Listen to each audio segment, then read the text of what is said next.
بسم اللہ الرحمن الرحیم. ناظرین، ایپیسوڈ نمبر 27 سیرت النبی ویلاگ نمبر 521 اور یہ ہے پیج 560. اور ناظرین، یہ مین ہیڈنگ چل رہا ہے غزوہ فتح مکہ. اس غزوے کا سبب نقشہ فتح مکہ، تجدید صلح کے لیے ابو سفیان مدینہ میں،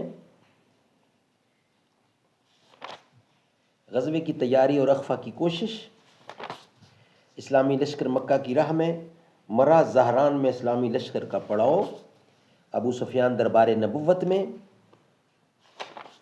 اسلامی لشکر مرہ زہران سے مکے کی جانب، اسلامی لشکر اچانک قریش کے سر پر، اسلامی لشکر ذی طوا میں، مکہ میں اسلامی لشکر کا داخلہ، مسجد حرام میں رسول اللہ صلی اللہ علیہ وسلم کا بتوں اور بتوں سے تطہیر، خانہ کعبہ میں رسول اللہ کی نماز اور قریش سے خطاب. آج کوئی سرزنش نہیں، کعبے کی کنجی،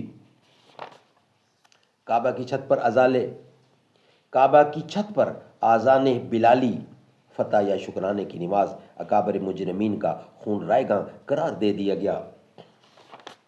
صفوان بن امیہ اور فضالہ بن عمیر کا قبول اسلام، فتح کے دوسرے دن رسول اللہ کا خطبہ، انصار یعنی انصار کے اندیشے، بیعت، مکہ میں نبی کریم کا قیام اور کام، سرایا اور وفود.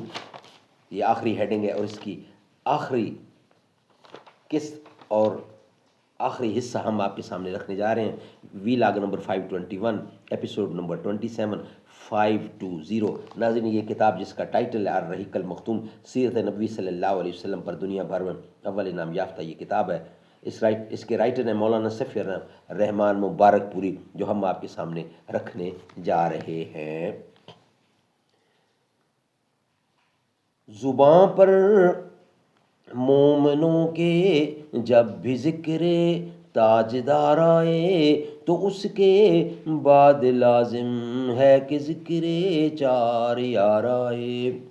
ابو بکر و عمر عثمان و حیدر جب بھی باغباں ہوں، تو پھر کیوں کرنا باغ مصطفیٰ میں ایک بہار آئے. رب صلی وسلم دائما ابدا علی حبیب کا خیر خلق کل یمین. یوں تو تم سید بھی ہو، مرزا بھی ہو، افغاں بھی ہو، تم سبھی کچھ ہو، بتاؤ تو مسلمان بھی ہو. سیرت النبی صلی اللہ علیہ وسلم.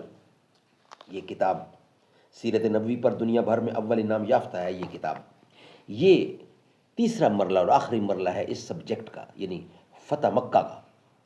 یہ رسول اللہ صلی اللہ علیہ وسلم کی پیغمبرانہ زندگی کا آخری مرلہ ہے، جو آپ کی اسلامی دعوت کے ان نتائج کی نمائندگی کرتا ہے جنہیں آپ صلی اللہ علیہ وسلم نے تقریباً 23 یعنی 23 سال کی طویل جدوجہد، مشکلات و مشقت، ہنگاموں اور فتنوں، فسادات اور جنگوں اور خون ریز معرکوں کے بعد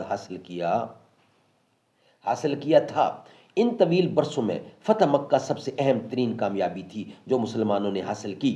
اس کی وجہ سے حالات کا دھارا بدل گیا اور عرب کی فضا میں تغیر آ گیا. یہ فتح در حقیقت اپنے ماں قبل اور ماں بعد کے دونوں زمانوں کے درمیان حد فاصل کی حیثیت رکھتی ہے، چونکہ قریش اہل عرب کی نظر میں دین کے محافظ اور انصار تھے اور پورا عرب اس بارے میں ان کے تابع تھا. اس لیے قریش کی سپر اندازی کے معنی یہ تھے کہ پورے جزیرہ نمائے عرب میں بت پرستانہ دین کا کام تمام ہو گیا.